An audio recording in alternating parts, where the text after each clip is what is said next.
ሆርሙዝ ተከረቸመ።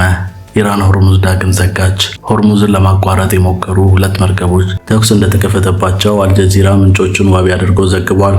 ጋሽ ትራምፕ ኢራን ሆይ አርፈጅ ተቀመጪ፣ አይተሽ የማታውቂውን የቦምብ ናዳ አዘንብብሻለሁ ሲሉ፣ ኢራን በምላሹም የፋርስ አማልክት አይለምኑኝም ከሞከራችሁ ትጠፋላችሁ ስትል ለትራምፕ ዝታለች።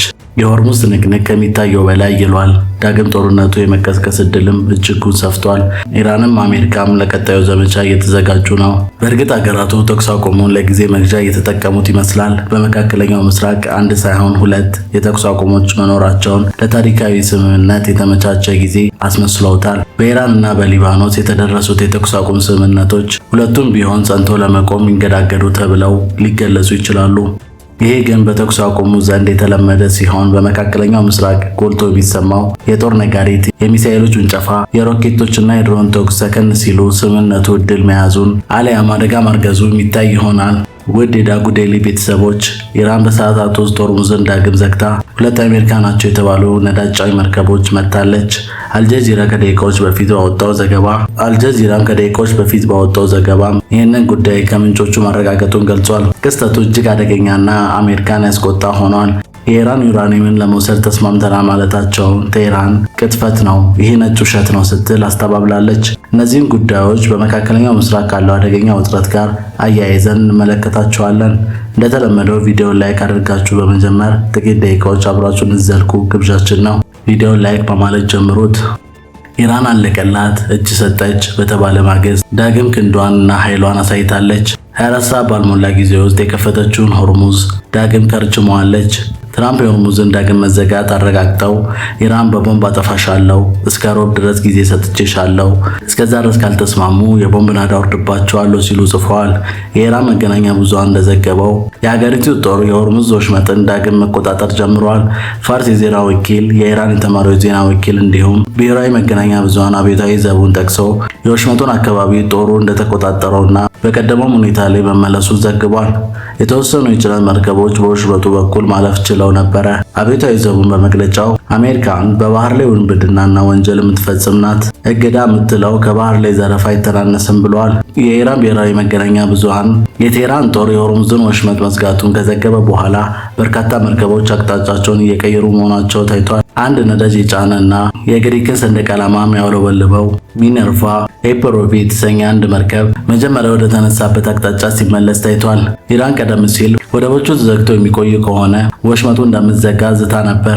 የሆርሙዝ ወሽመጥ በኢራን በስተደቡብ የሚገኝ ጠባብ መተላለፊያ ሲሆን የዓለም 20 በመቶ የነዳጅ እና የተፈጥሮ ጋዝ ይተላለፍበታል። ኢራን ከአሜሪካ ያደረገችው ድርድር ያለ ስምምነት መጠናቀቁ ተከትሎ የአሜሪካ ጦር ወደ ኢራን ወደቦች መርከቦች እንዳይገቡና እንዳይወጡ ለማድረግ እገዳ ጥላለች።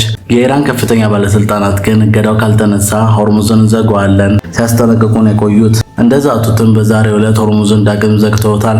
በተመሳሳይ ኢራን የኒኩሌር ክምችቷን ለአሜሪካ ለመስጠት ተስማምታለች መባሉ ቅጥፈትና ነጭ ውሸት ነው ብላለች። የኢራን ባለስልጣናት የዩራኒየም ክምችቱን የሀገሪቱ የሉዓላዊነት መገለጫ መሆኑን ጠቅሰዋል። በማንኛውም ሁኔታና ስምምነት ቁሱ ወደ ሌላ ሀገር እንደማይዘዋወር አጽንኦት ሰጥተዋል።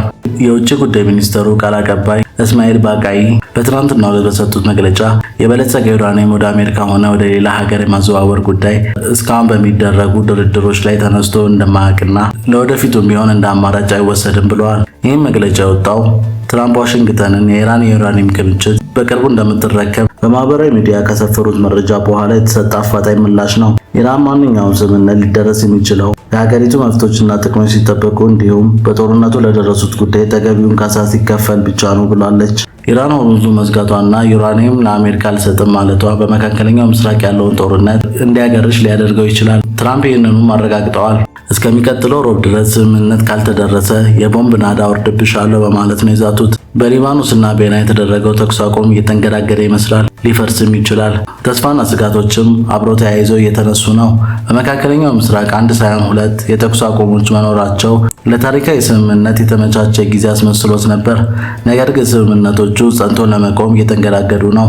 ሐሙስ ምሽት በእስራኤልና በኢራን በሚደገፈው ሂዝቦላ መካከል የሚደረገው ጦርነት ለ10 ቀን እንዲቆም መደረጉ ለኢራን ድል ነው።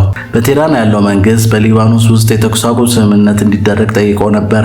ያለበለዚያ ከአሜሪካ ጋር የሚደረገው ውይይት ሊቀጥል አይችልም ሲሉ ተደምጠዋል። ኢራን አሁንም የተኩስ አቁም ስምምነት ተከትሎ የሆርሙዝ ወሽመጥን ሙሉ በሙሉ ከፍታለች ባለች በሰዓታት ልዩነት ውስጥ ዳግም ዘግተዋለች። በኢስላማባድ የተደረገው ረጅም ድርድር እንደሚያሳየው በሊባኖስ የነበረው ጦርነት እየቀጠለ ቢሆንም ከመግባባት ላይ ለመድረስ እድል መኖሩን ነበር የሚያሳየው።